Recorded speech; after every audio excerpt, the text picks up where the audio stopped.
Take two. Hey everyone, thanks for joining me. You're watching In Deep on the Delta, and this is the weekly fishing report for the week of May 19th. And I'll start off with a little bad news that I've had. I blew a bearing out on my trailer, and I'm without a boat right now. So bad news is I got to replace a bearing on my trailer. The good news is I got to come out with my partner, Coach Ted here. Same Ted as in the fabled Ted rig. You've seen him before on the big screen, and he's out with me again, and he offered to take me out in his boat. And Ted's going to really be kind of the main guy in the report when it comes to the bass fishing, because without a boat, I haven't been on the river. Ted, you've been out almost every day. So Ted's got some things that he could relay to you. He's been catching some fish, and it's been on and off, but more on than off, and just have to put in your time. But I think the big takeaway from this week, the water temperatures have started to warm up again. Last week I reported we had a 10-degree weather drop out here from about low 70s to 63.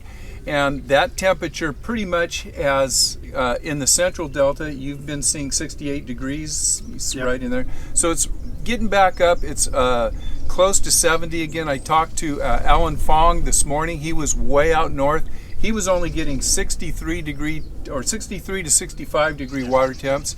And I talked to Jeff Suhu. He was out fishing way out west, I take it. And he was only seeing about 63 degree water temps. So Central Delta, it's coming up nicely, and I think because we're in this summer pattern now, we're getting 85 degree days. Hopefully it's going to stay that way. The wind will die down a little bit, and the water temperatures should be up to 70 before long, and then probably into the mid 70s, and then into full summer months. Water clarity out here is still unbelievably clear. If you're on a windy bank, you're going to see a little less visibility, but super clear out here, and everything's a go. The stripers are out. As I said, I talked to Jeff Suhu. About the time we do this, we get another airplane, but we're gonna power right through this. Jeff's been killing the fish out here. Everybody that I talked to, Alan Fong, he was out north, and he's picking up a ton of fish on chatterbaits. His friends are getting fish. They're getting big fish. Jeff had a 16-pounder this morning, and he's by about 10, 11 o'clock. He's already had a great day. He's out of bait, and they're looking for some fish that they can catch on plugs or something. So the stripers are out here. For you guys that are striper fishing, get out here. Jeff's reporting that there's fish anywhere from 5 to 30 feet deep, and he hasn't had to do a lot of moving this week.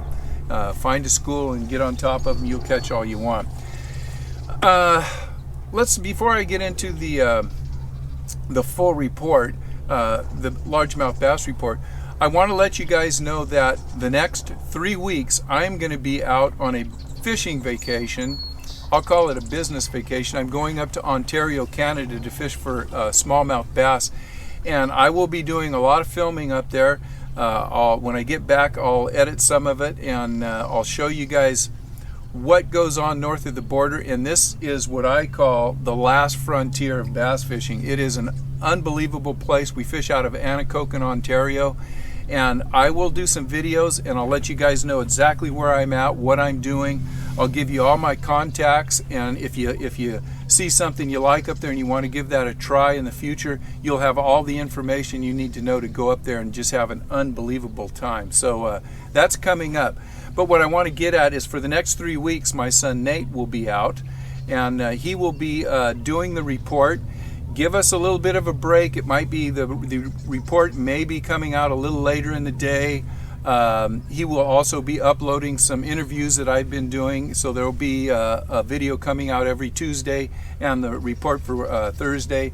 I know Nate has Ted's number, and you're going to be out pretty much every day. Every day. And so he'll be in contact with Ted and all my normal people, so he'll have a good report for you. But give him a little break. If we have some technical difficulties, we may have to work through that the first week or so, and then I'll be back in about 4 weeks. So with that, we've got the Delta largemouth bass. And Ted, you've been getting fish. You haven't been getting the huge bags, but you're getting fish, and you have been saying it's a matter of just persistence. Yeah, I think the key word for everybody right now is versatility. There's a lot of fish in the system, Mm-hmm. and even more so, they're in a lot of different stages. Right. We have a lot of fish that are spawned out. We're seeing fry balls that are just massive. And everybody's been saying that. You know, it's, everyone that I've talked to, they said the early spawn out here, February,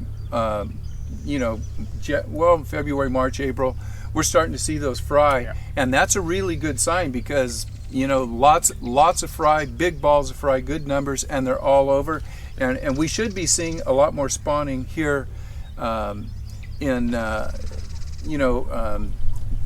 the way through June, really. I'm thinking this full moon and the next full moon, we should see some more spawning. Yeah.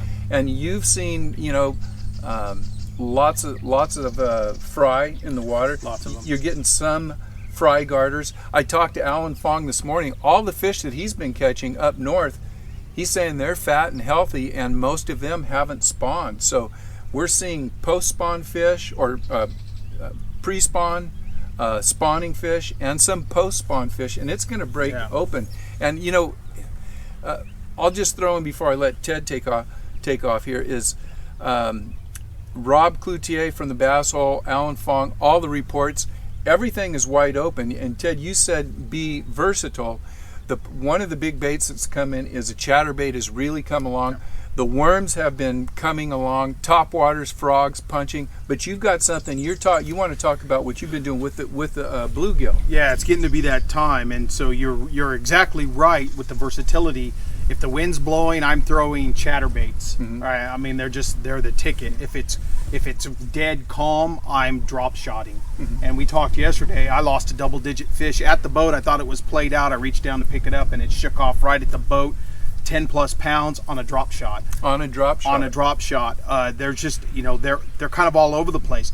But more importantly, as we're seeing the water temps climb close to 70, and I think we'll be there by this weekend as we're supposed to have some 90-degree days, we see the bluegill up in spawning. I've seen big schools of bluegill moving around, and we have so many post-spawn bass now looking for an easy, large meal.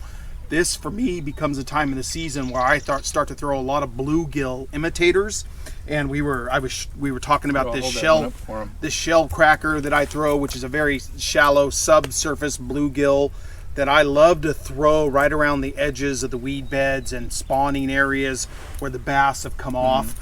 My personal best, 15 pounds on a subsurface bluegill like this. And I think that right now, May and June are the times of the year to throw bluegill imitators. We throw them in the morning. If you're throwing a frog, you could be throwing a bluegill imitator around some of the same areas, off the edges of the weeds.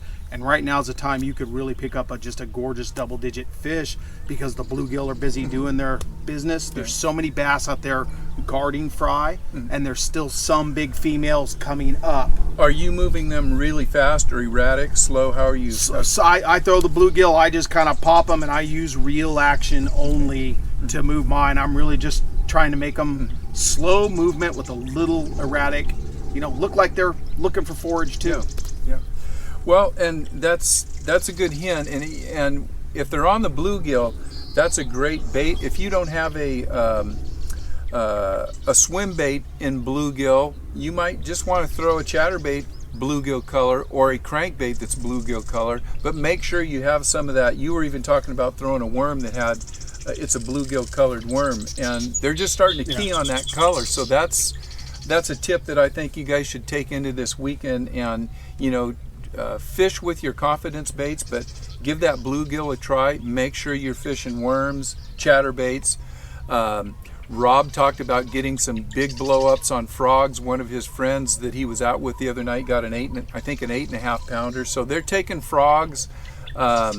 You caught some on Rico or bubble popper. Yeah, just a popper.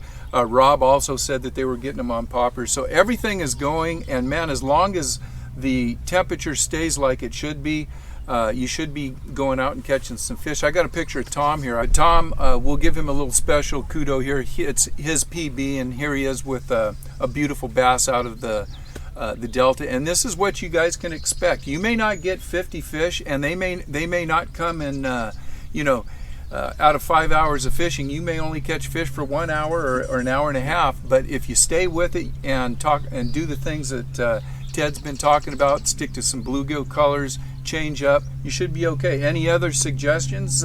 You're fishing in tight, out deep. Where are you getting most of your fish? For me, I prefer fishing the high outgoing. Okay, yeah. Right, but I fish all day, so you have to fish a little bit of everything. I also like incoming, so water movement is key to look for.